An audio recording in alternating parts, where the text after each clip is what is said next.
It's creepy and it's spooky.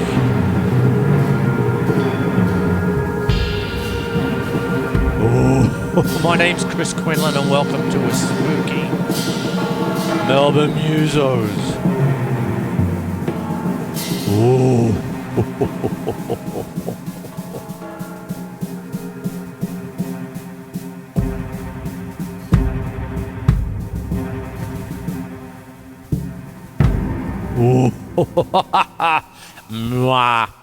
Hello, my name's Chris Quinlan, and as I said, Melbourne Musos live. There we have it now. That was a funny, strange kind of introduction for what the subject is tonight, because I'm carrying on with some drummers that I love. Last week, I was talking about Jack Dijonet and the hi-hat. Tonight, I am talking about colouring, because I sort of talked about that with Jack last week. And tonight, Paul Motian, drummer to the Pianistic Stars. 9 albums with Bill Evans. Was it 18 with Keith Jarrett?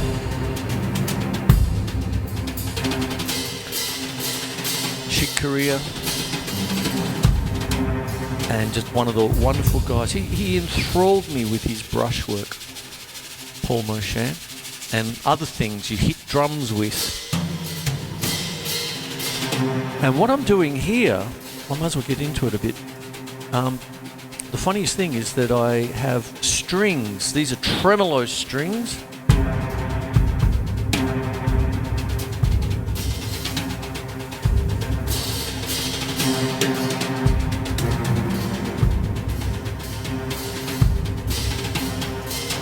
And I have a patch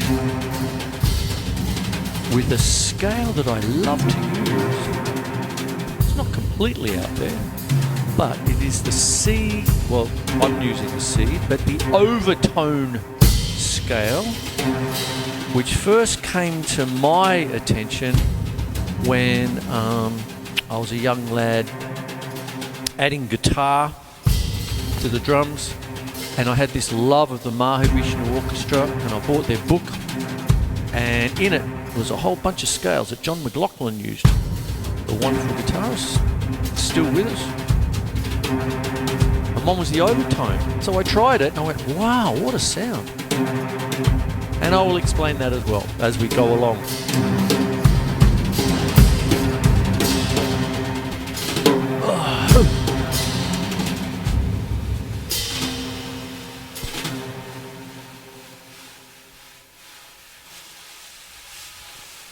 One of the things about brushes, before I get into a biography of the late great Paul Motian and everyone else he played with in his day, was one of the things that with brushes, it's most commonly played like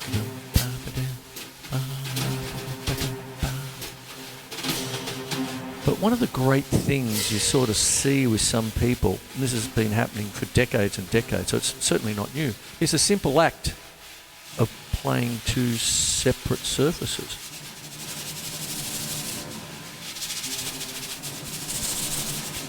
Colouring.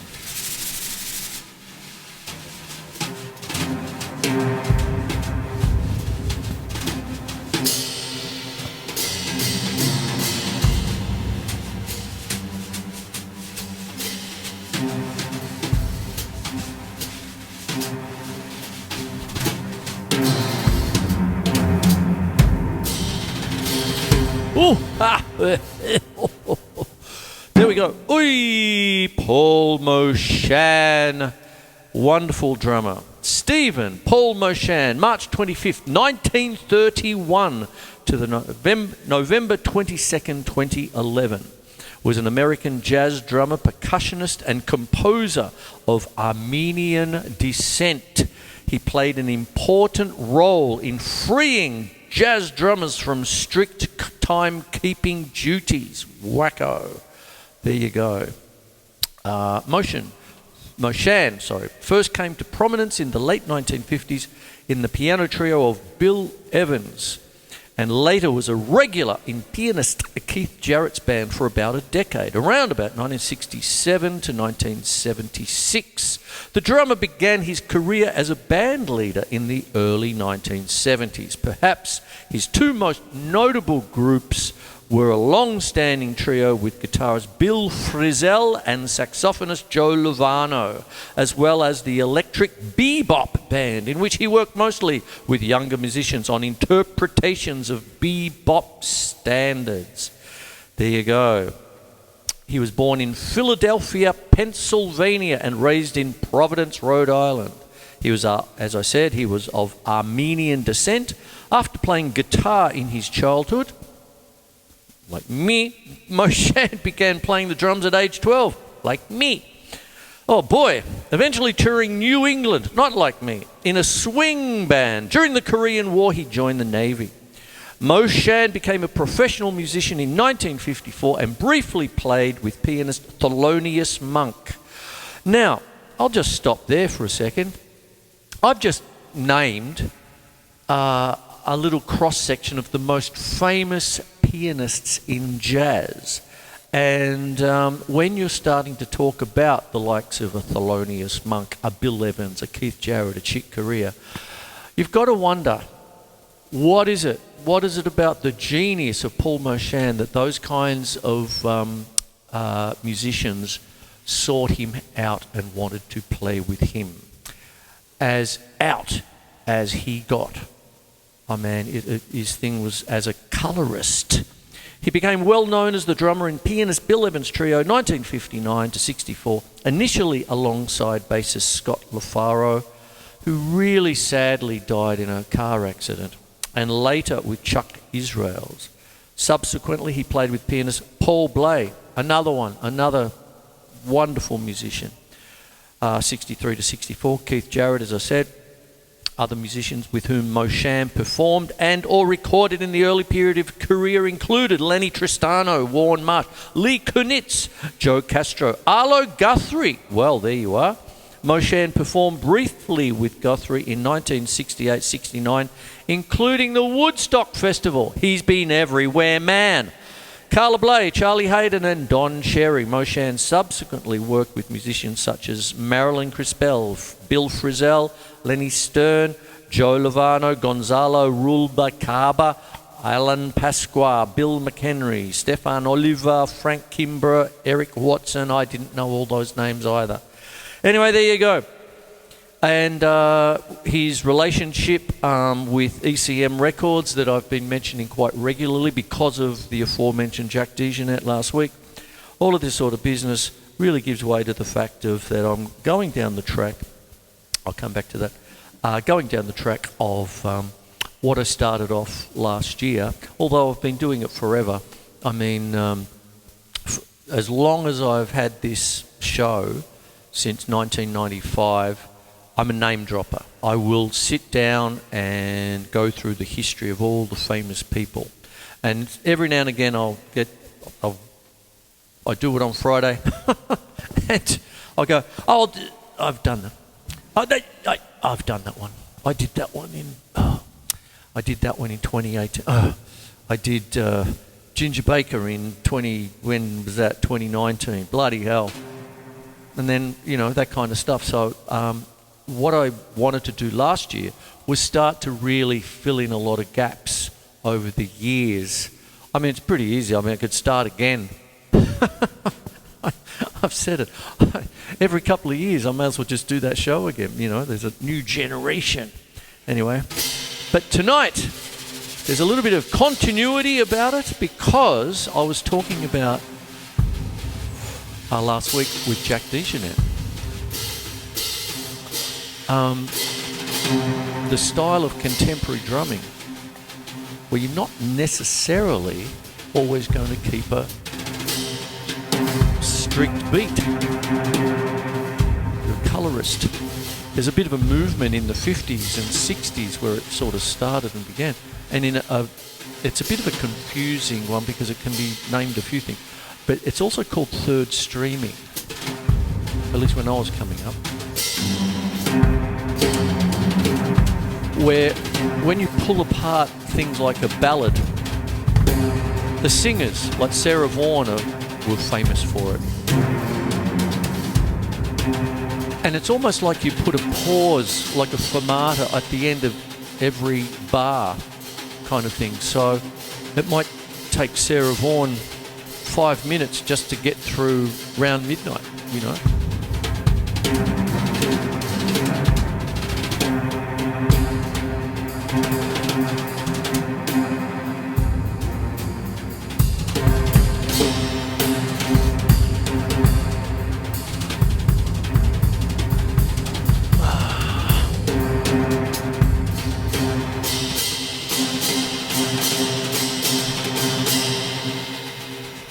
Now, that's what I've got. I'm using my brushes. I love my brushes. Said that last week too. And what happens? I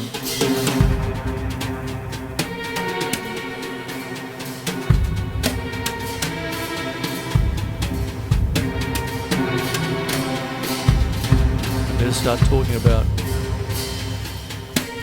this scale I'm doing.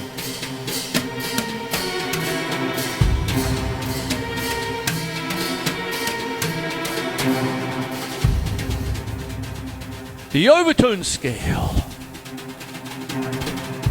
It basically is your normal C major, but with a sharp 4 and a flat 7.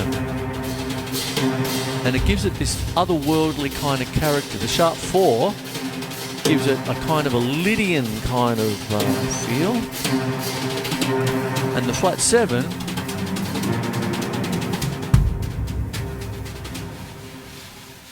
more mixolydian. So I've got this wonderful thing. And as I said earlier, first came to my attention in the 70s when I was studying guitar after the drums. I've already done my violin story. Sorry, Dad, gave me the shits. And I've gone, John McLaughlin, what's this overtone scale? The Mahavishnu Orchestra. And there you go, and I'm using brushes. Now, I've got a set of brushes here that are on steroids here. They're called broomsticks. Who's seen this, fellas? Have a look at that. Oh.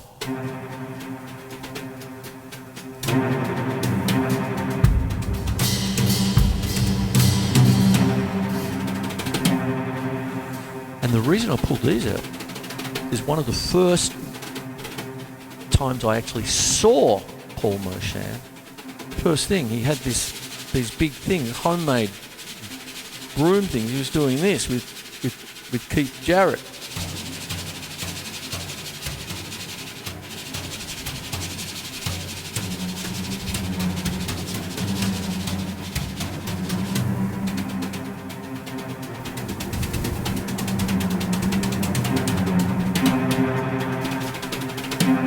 And the drums needed a bit of a clean anyway, so there you go. Come on, Dorothy. Thank you. Come on. Oh, yeah, what's all this intermittency? Hey, ho, hey, ho.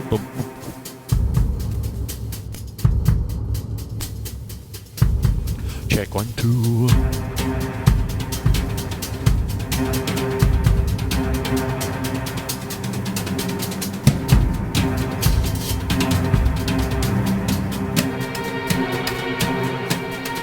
Certain amount of drama.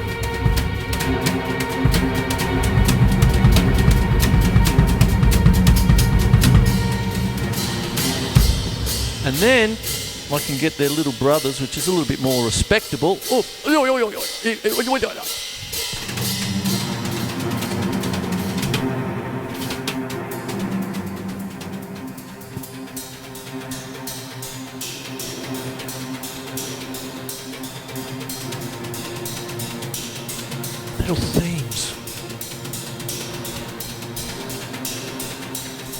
battery crashes here.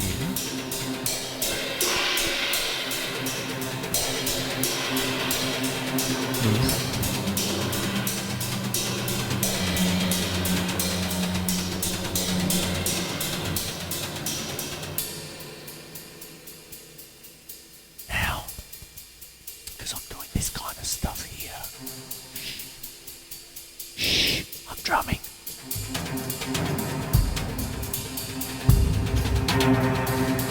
Why not? We also talk about the influence of a wonderful Australian band called the Necks, as in Tony Buck on drums, Chris Abrahams on piano, and Lloyd Swanton on bass.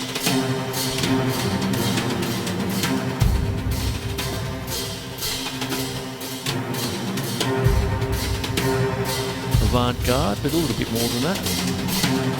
Quite melodic in some ways. And they build up all these wonderful things. They've been together for a long, long time. It takes a long time to develop a band that can read essentially each other's minds. I've been in bands like that. Back in the day, I was in a band called Trio Arcane.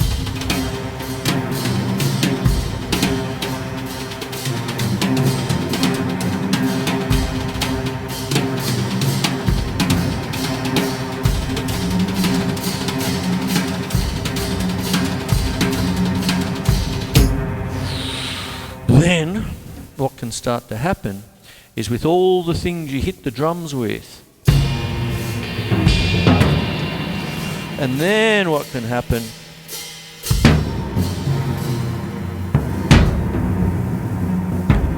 start to try and get your melodic fragments together. I've already sort of talked about the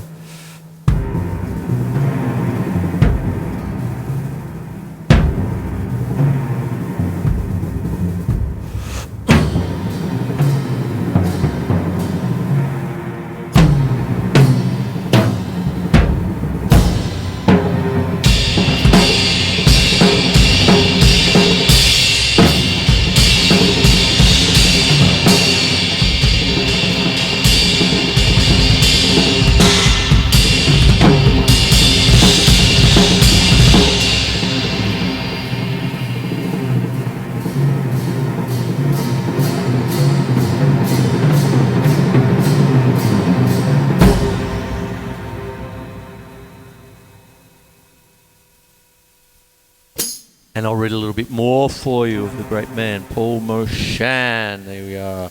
Oi! Let me see. Later in his career, Motian became an important composer and group leader, recording initially for ECM Records in the 1970s and early 1980s, and then for Soul Note, JMT, and Winter and Winter, before returning to ECM in 2005. From the early 1980s, he led a trio featuring guitarist Bill Frisell and saxophonist Joe Lovano, occasionally joined by bassist Ed Schuler, Charlie Hayden. I should do a show on him. I should do a show on Bill Frisell. Okay, whatever. And other musicians, including Jim Pepper, Lee Konitz, Dewey Redman, and Jerry Allen. In addition to playing Motian's compositions, the group recorded tributes to Thelonious Monk and Bill Evans and a series of Paul Motian on Broadway albums featuring original interpretations of jazz standards. There you go. Now, what would happen with that? I'll go back a little bit to the idea of that kind of, I knew it as third streaming, but I'm quite happy to be corrected, because what would happen is, as I said earlier, you'd hear Sarah Vaughan just pull apart a beautiful ballad, something like Around Midnight or something like that. And you'd get the melodic fragment, you know, like, let's say Satin Doll. Da da da da da da da da da da da.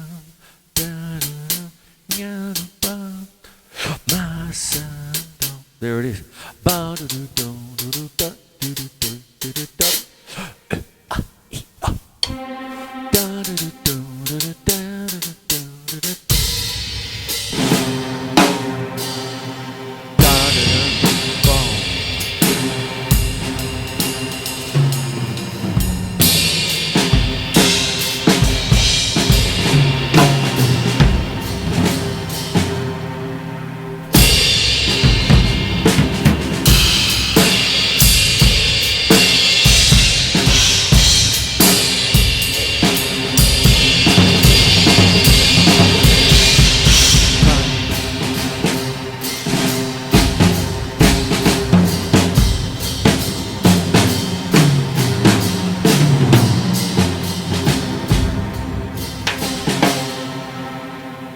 I'm wondering if you could tell that I was sort of humming Satin Doll to myself a little bit. Now, that's something that our dear Alan Brown used to always tell me. I just sing along. How do you do your solos? He was one of my first guests on the show when it first started. He's kind of like my go-to guy early on. And the dear man basically said to me, well, Chris, when I go to do a solo, I just hum the melody to myself. And everything is sort of like, the drum solo in itself, think it through, is colouring what he's singing to himself, if you know what I mean. So you might have da da da da ba da ba ba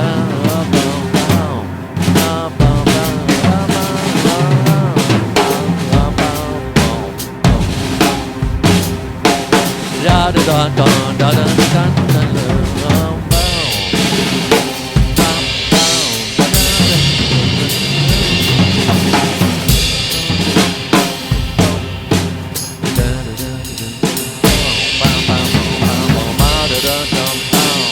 Sorry for the crap singing, but I hope you get my point. Get it? Got it? Oh, how am I going? I've lost track. Oh, I'm there. Oh, I'll get a move on, get a wriggle on. Now, what happens here is that when you're actually doing things like colouring and doing different things like that, what starts to go on is symbol choice can be very, very important. Now,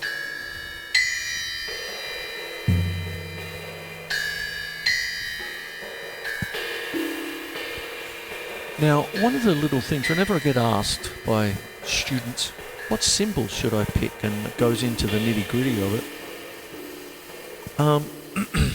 it, we need to be versatile. And because I do something different every week, I've got these set of symbols. These are the Sand series, Benny Greb, and the Byzance. Oh, I just love that song. Two little bells that seem to work well together. Three blind mice, and all that. But what happens is, I always say, if you're going to be doing different things,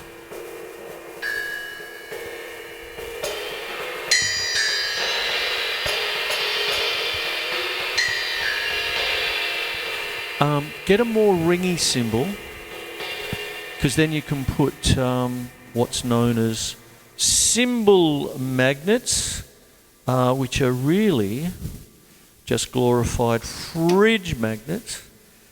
So go to the local hardware store and I'll give you the idea. Hang on, I'll just get a stick. And then what happens is, if you're at a gig and you've got a lovely symbol for doing a rock band or anything like that, a cover.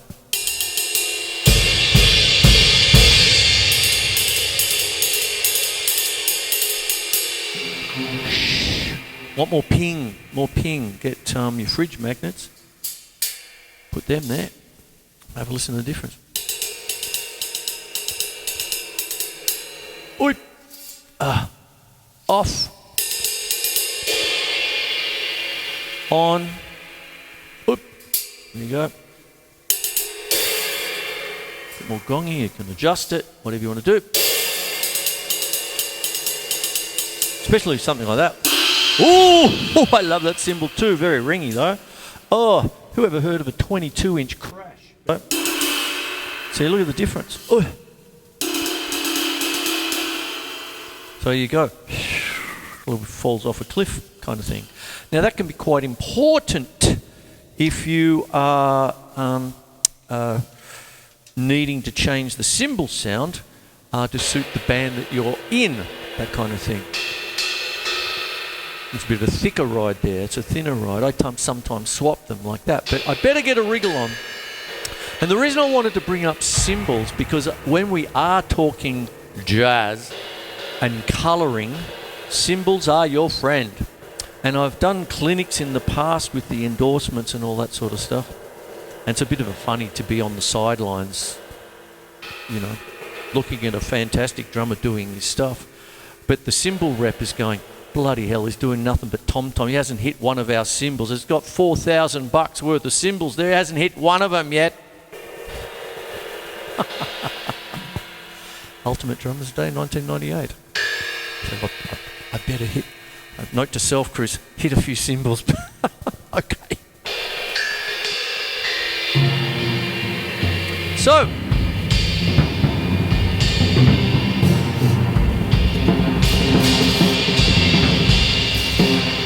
in closing, finishing with the mallets here.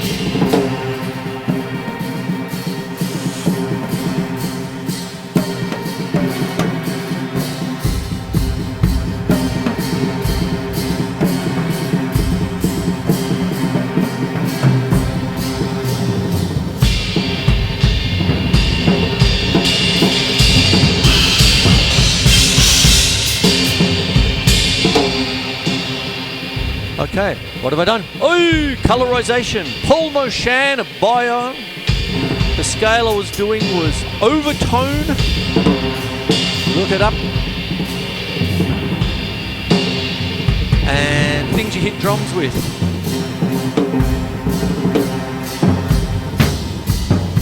And third, streaming. Talked about that. Look it up. And bring the effects back.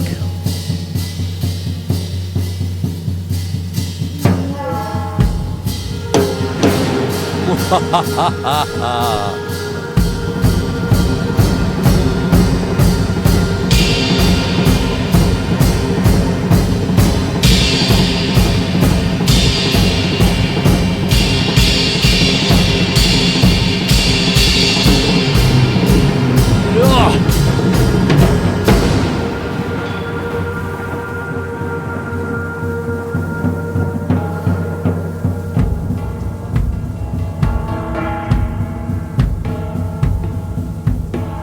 My name is Chris Quinlan.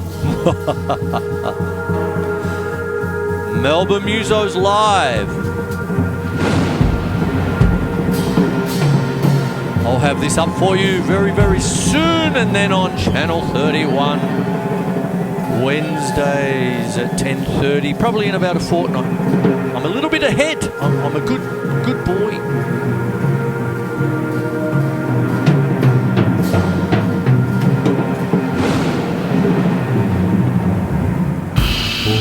Thank you for watching. Mwah. Mwah. Mwah. Take care. Hey, look up Paul Motian. Wonderful drummer. There you go. Take care. All right.